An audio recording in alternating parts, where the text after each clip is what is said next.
Good evening and welcome to Straight Talk.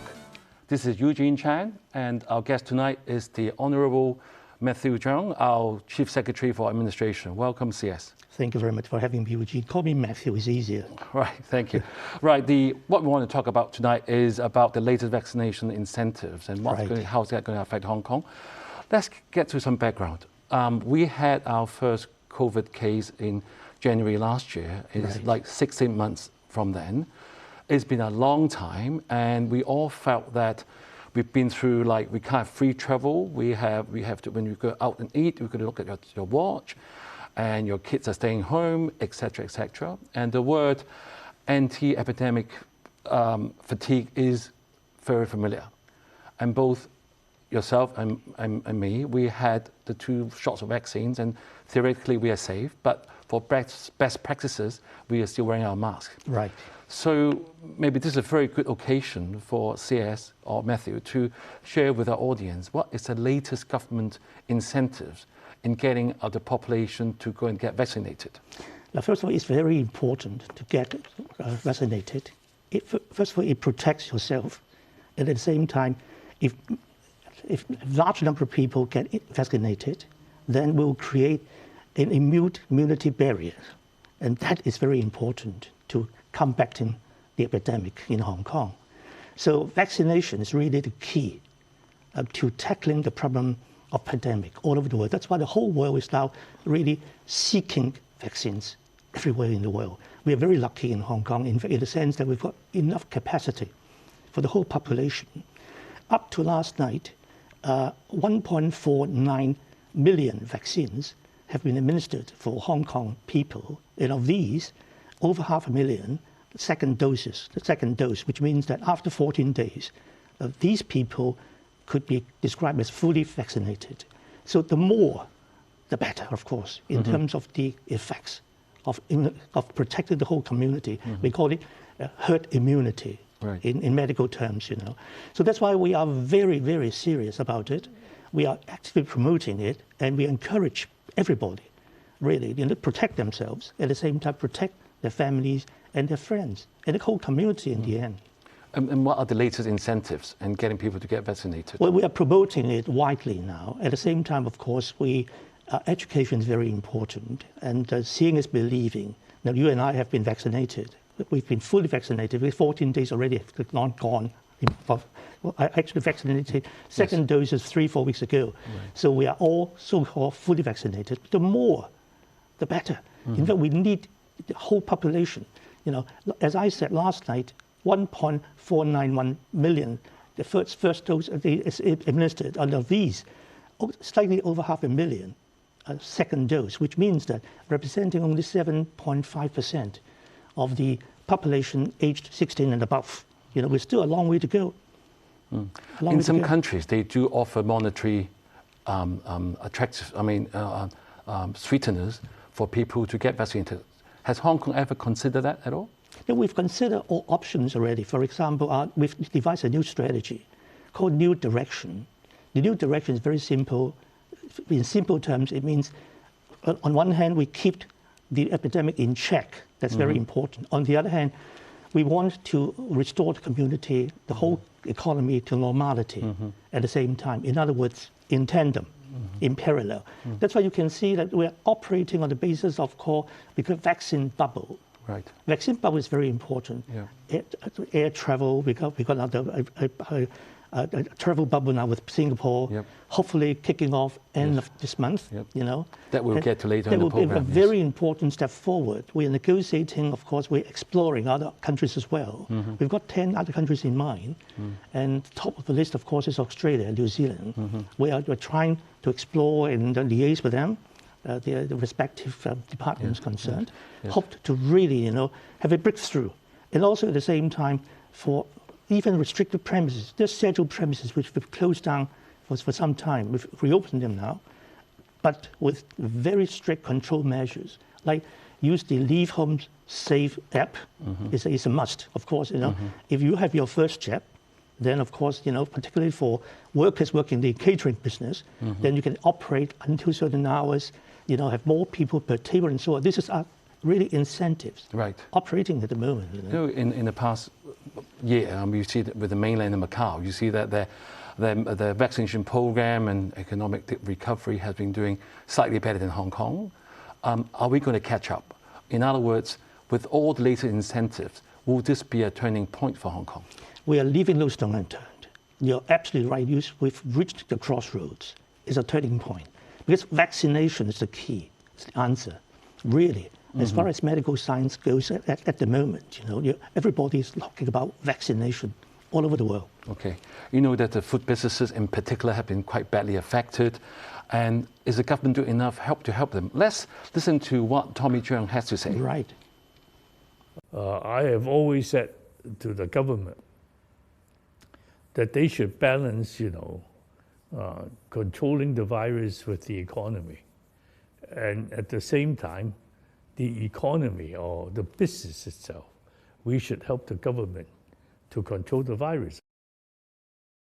Well, he's saying the government is not offering enough financial help, not enough opening up of the bar out, etc. What will you say to him? What will you reply? Tommy talked about balanced approach. This is exactly what we are doing now. The new direction is a balancing act. It's not easy. It's a delicate balancing act, but I think we've struck the right balance at the moment. For catering sector particularly, we've been liaising with them from day one. Very close contact with Tommy and the trade representatives from day one. And in fact, if you observe the whole situation, we've never shut down from day one any catering establishment. They're allowed to open despite restrictions, the size number of people per table, hours and so on, but we've never closed them down. So you felt the government has done enough to them? Not just that, actually. We've been always, depending on the evolving situation, we're helping them, trying to restore to normality gradually and in an orderly fashion. In terms of financial support, I must say that we've already dished out $13 billion for the trade up to now in cash handout relief, financial relief, out of a total sum of $169 billion of the core anti-epidemic fund, relief fund. They've got $13 billion already up to now. So you can see they really take up a fair proportion of that sum that which we assigned, allocated. Yes. Yes, earlier you mentioned the vaccination bubble program that has been set up, and in the newspaper we have read about this operation ABCD for the establishments to opening hours in relation to whether the workers or the customers are being vaccinated. Maybe let's look at some of your models. Model A is where there are no measures, then the dine can only till 6 p.m. If you have the Leave Home Safe app, and you can dine until 10 p.m. and maximum 4 per table. This is what we've been having. And the operation C is when all staff are vaccinated, meaning 1 jab, then you can dine till 12 a.m., 6 per table, and banquet size of 20. And operation D is where all staff and customers are vaccinated, meaning 2 jabs for the workers and 1 for the customer. Then you can dine until 2 a.m., 8 per table, the banquet size limit to 100.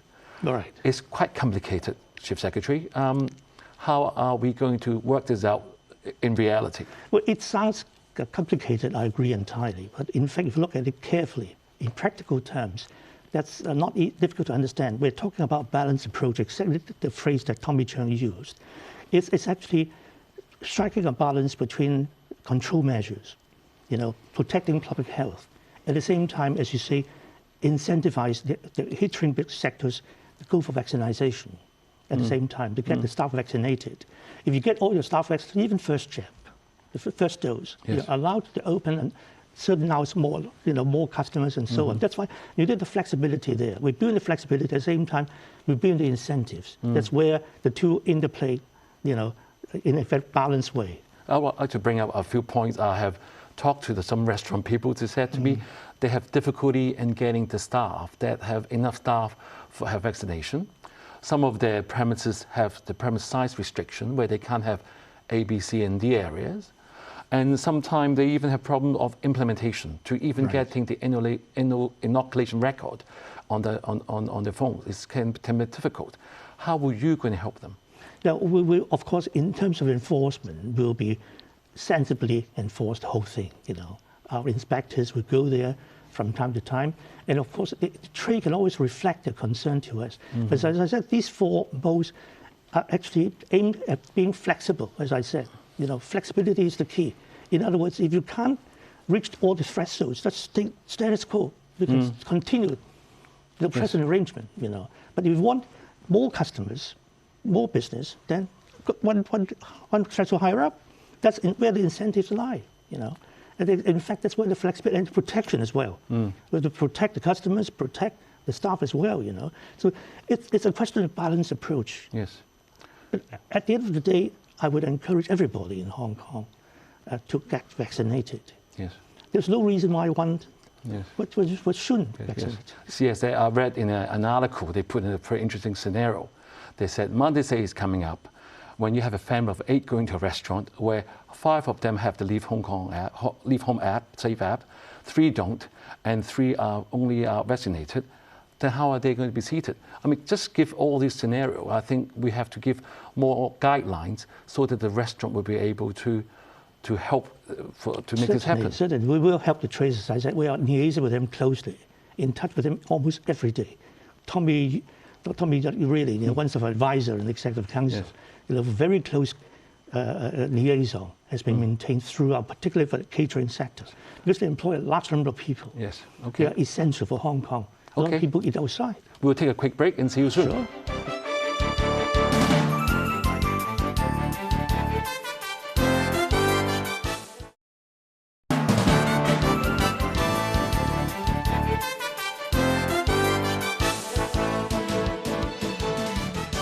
Welcome back to Straight Talk, and we have the Honourable Matthew Cheung, the Chief Secretary for Administration. Thank you. And we've been talking about the latest vaccination incentives. Right. And earlier in the show, you mentioned about the travel bubble with Singapore. That's going to start on the 26th of May. Right. Is this going to work? Well, I think we've got to try, of course. Right. Nobody can tell, but I'm sure that if we try, we can always learn and adjust it. Always adjust it. There's something new with a pilot scheme. Everybody's learning. I'm sure that in the final analysis, it's the protection that really counts. In other words, if you're fully vaccinated, protect yourself, make sure you mask all the time, and so on and so forth. Personal hygiene. I think the chance of infection would be much less. That's the key to remember. Right. Will you be planning to expand the travel bubble to other countries as well? We'll certainly like to, because travel, is very important to Hong Kong. We want to revitalize the travel industry particularly. It's been really dying domain for a long, long time. It's suffering for a long time, and also aviation trade, so aviation sector as well. Exactly. The pilots and so on, the cabin crews, all out of job, out of work for a long, long time. I think we need really to restart the engine, Yeah. You mentioned Australia earlier and some other cities, countries. Can you tell the audience what other possibilities are there? Now, if you're in a position to? Well, we need to explore with, for example, Australia and New Zealand, the top on our list. Of course, other places, of course, Japan, various other places as well in the region. They're all on the list possible. But that's why we need time to explore one by one. But the Singapore pilot will be a very important benchmark. It's a very important start, And I'm sure our audience have read in the news saying that you have to take BioNTech to be able to travel. And Sinovac, you may not be able to. Is that true? Well, it's really up to the country that you're going to, We can't confirm at the moment, but I can assure you that Sinovac is equally safe. Just, I'm a prime example myself, I've had 2 doses, fully vaccinated, and now he's sitting here. Yep. And how about go to mainland? Well, mainland shouldn't be a problem. I think at the moment we are not negotiating with the authorities concerned across the boundary, particularly on. We really want to revitalize the cross-border traffic, and also talking with Macau as well. Even Macau, we're thinking of a travel bubble arrangement with Macau, in terms of boosting the tourism trade on both sides of the. Of the boundary, not just Macau, but Hong Kong as well. Yes. I mean, to do devil's advocate, what if it backfires and if there's new waves of infection, you bring us back to square one? Are we prepared? that we've got to be prepared all the time. That's why I say with now the fourth wave has really now come to an end, more or less an end. It's under control, but we still have a few cases, as you know, this mutated strain, which really worries us. That's why we must not let our guard down. Very, very important to bear in mind that always personal hygiene comes first. Mask yourself, when you're outside, and particularly on the alert and get yourself vaccinated. Yes. Chief Secretary, I'm sure most Hong Kongers like myself will be very thankful to the government, especially the civil servants has been working tirelessly for this pandemic. Indeed. However, I must reflect some of opinions from our fellow citizens, and they felt that some of the plans they have thought about may not be well thought over, may not have the full consultation from the different stakeholders. They're often coming out to, may not be as the planned result. For example, we have the Leave Home Safe app that you were given an option to actually write a piece of paper, put in your name and contact number for contact, just in case it's needed. However, we're asking a lot for the restaurants. We'll be able to have enough manpower or the authority to actually be able to police everything done properly.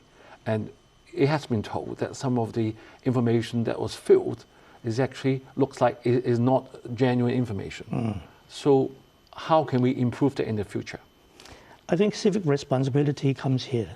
The government is doing what it can. I use the word leaving no stone unturned. In fact, we are exploring all options to try to control the epidemic, bring Hong Kong back to normal. This is our primary check. We can't just fight the battle alone ourselves. We need community support. That's why concerted community support and effort is very important. At the end of the day, not just government policy, government measures alone.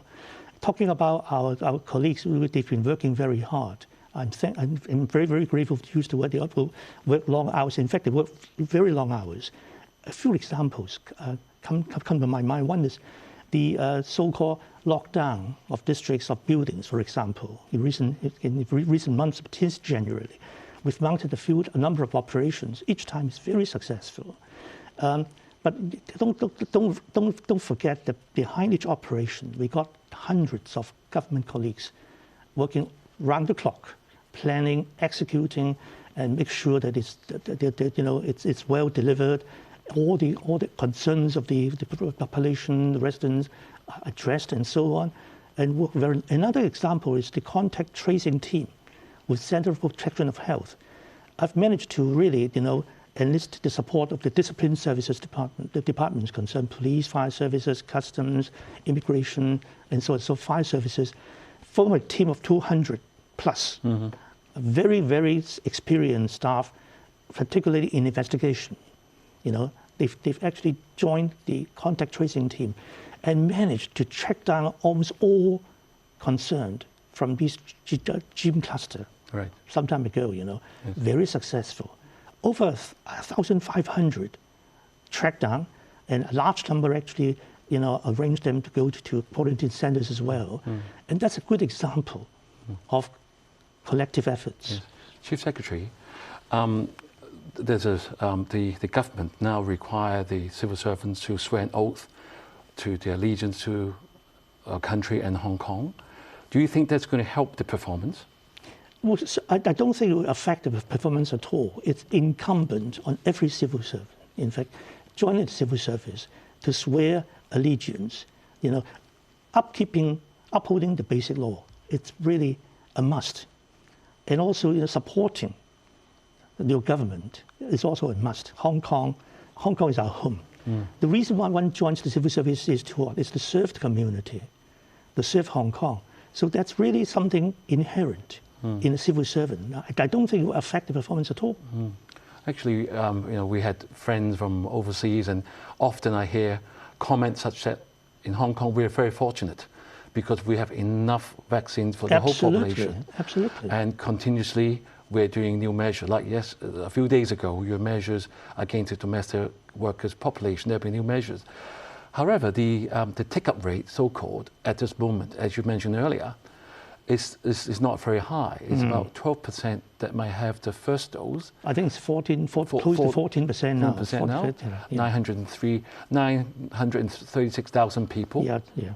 And it's less than half of the inoculation rate of Singapore. Right.